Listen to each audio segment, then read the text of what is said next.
એક સમય હતો જ્યારે ફોરેન ઇન્વેસ્ટર્સ, મ્યુચ્યુઅલ ફંડ્સ અને રિટેલ ઇન્વેસ્ટર્સ માટે પ્રાઇવેટ બેંક એટલે એક સેફ બેટ ગણાતી હતી. પીએસયુ બેંક્સ માત્ર ડિવિડન્ડ પ્લે માનવામાં આવતું હતું કે ભાઈ આમાંથી ડિવિડન્ડની આવક આવે, બહુ મલ્ટિપલ આમાં મળશે નહીં. આજે ચિત્ર બદલાયું છે. આજે આપણે આની ચર્ચા કરવી છે. એનું કારણ છે પ્રાઇવેટ બેંક્સના આવેલા અમુક રિઝલ્ટ્સ.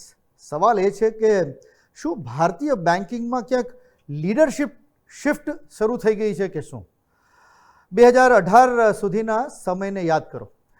સરકારી બેન્કો એનપીએમાં ડૂબેલી હતી. કોર્પોરેટ લોન ડૂબી ગઈ હતી. ઘણી પીએસયુ બેંક્સ આરબીઆઈના પ્રોમ્પ્ટ કરેક્ટિવ એક્શનના હેઠળ આવી ગઈ હતી. રોકાણકારો માટે પીએસયુ બેંક એટલે એક વેલ્યુ ટ્રેપ હતો. એ જ સમયગાળામાં પ્રાઇવેટ બેંક્સ ઝડપથી વધતી હતી. ઊંચા રિટર્ન ઓન ઇક્વિટી, ઓછી બેડ લોન્સ એટલે કે ભાઈ ડૂબેલા લોન્સ, બરાબર, સતત નફો. તેથી માર્કેટે એક નેરેટિવ બનાવી દીધું કે ફ્યુચર એટલે પ્રાઇવેટ સેક્ટર બેંક્સ. હવે શું ભારતીય બેન્કિંગમાં કંઈક એનાથી જુદું એક લીડરશિપ શિફ્ટ તો શરૂ નથી થઈ ગઈ ને? એવું શું બદલાયું કે અત્યારે સરકારી બેંક્સ રોકાણકારોને આકર્ષક લાગવા માંડી છે? 2015 પછી સરકારે અને આરબીઆઈ એક પછી એક મોટા સુધારા કર્યા. એસેટ ક્વોલિટી રિવ્યૂ કરીને વર્ષોથી છુપાયેલી જે ખરાબ લોન્સ હતી ને ધીમે ધીમે બહાર આવવા માંડી. ઇન્સોલ્વન્સી અને બેન્ક્રપ્સીનો કોડ જે આવ્યો એના હેઠળ ડિફોલ્ટર્સ સામે કાર્યવાહી શરૂ કરવામાં આવી અને બેન્કોને રિકવરીનો એક નવો રસ્તો મળ્યો. રીકેપિટલાઇઝેશન હેઠળ સરકારે લાખો કરોડનું મૂડીરોકાણ કરીને પીએસયુ બેંક્સને ફરી ઊભી કરી. મર્જર કરી ઘણી નાની નાની સરકારી બેન્કોનું એક વિલીનીકરણ થયું. એમનું કદ વધ્યું, એમનો ખર્ચ ઘટ્યો અને સ્કેલ મોટો થાય એટલે એમની કાર્યક્ષમતા વધી હતી. એક સમયની ધીમી ગણાતી સરકારી બેન્કો આજે ડિજિટલ બેન્કિંગમાં સાથે જોડાઈ ગઈ. આજે યુપીઆઈ, મોબાઈલ બેન્કિંગ, એઆઈ આધારિત સર્વિસીસ અને ડિજિટલ લેન્ડિંગમાં પણ બહુ ઝડપથી આગળ વધી રહી છે. અને આ બધાને કારણે આટલા વર્ષોમાં સરકારી બેન્કોનું એક ચિત્ર બદલાઈ ગયું. સરકારી બેન્કો રેકોર્ડ પ્રોફિટ કમાઈ રહી છે. ગ્રોસ એનપીએ છેલ્લા ઘણા વર્ષોના નીચલા સ્તરે આજે દેખાઈ રહ્યું છે.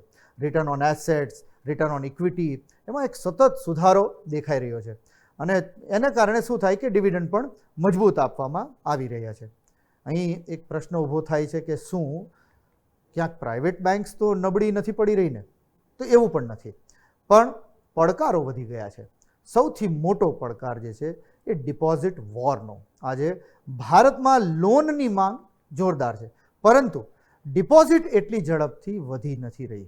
બેન્કો હવે ગ્રાહકોની બચત માટે સ્પર્ધા કરી રહી છે, કારણ કે ભારતીયોની બચત હવે માત્ર બેંકમાં જ નથી જતી. તમારા પોતાના તમે યાદ કરો કે પહેલાં તમે જે સેવિંગ્સ એકાઉન્ટમાં પૈસા રહેતા, તો શું હજુ એટલા જ રહે છે? નહીં. એનું કારણ શું? તો SIP, mutual funds, equity, gold, insurance, small saving schemes જેવા ઘણા ઓપ્શન્સ હવે તમારી પાસે અવેલેબલ છે. એટલે બેન્કોને ડિપોઝિટ મેળવવા વધારે વ્યાજ આપવું પડે છે અને ફંડિંગ કોસ્ટ વધી જાય છે. તેની સીધી અસર પડે એમનું જે નેટ ઇન્ટરેસ્ટ માર્જિન હોય એના પર. નેટ ઇન્ટરેસ્ટ માર્જિન એટલે બહુ સરળ ભાષામાં કહું તો ભાઈ ડિપોઝિટ ઉપર 7% આપે અને લોન જો સપોઝ 9% આપે તો નેટ જે ઇન્ટરેસ્ટ છે એ એનું માર્જિન 2% ગણાય.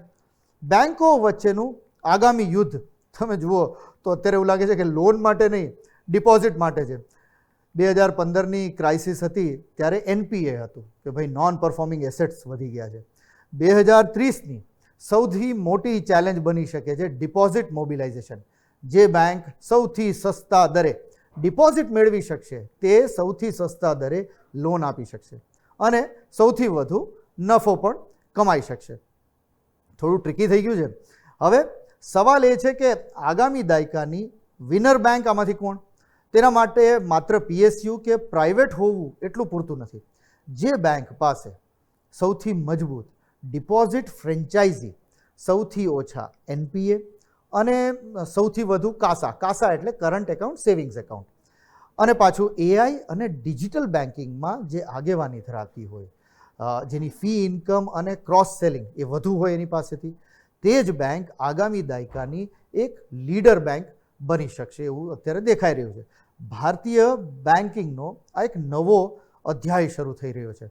પીએસયુ બેંક બચશે કે નહીં એ પ્રશ્ન હવે લગભગ એમ સમજો ભૂતકાળ બની ગયો છે અને લડાઈ હવે પબ્લિક વર્સિસ પ્રાઇવેટની નથી. આ લડાઈ છે ફ્યુચર વર્સિસ પાસ્ટ. અને કદાચ એમ કહી શકીએ કે ભારતીય બેન્કિંગમાં સૌથી મોટું એક પાવર શિફ્ટ હજુ ક્યાંક બાકી રહ્યું હોય એવું દેખાઈ રહ્યું છે. એટલે તમે એમ વિચારો કે તમને નેક્સ્ટ ટાઈમ કદાચ પેલો બજાજ ફાઇનાન્સના કે કોઈ બેંક્સના જે ફોન આવતા હતા ને કે લોન લેવી છે, તો હવે કદાચ એવો ફોન આવશે કે ભાઈ ડિપોઝિટ આપવી છે તો અમારી પાસે આવી નવી નવી સ્કીમ્સ છે.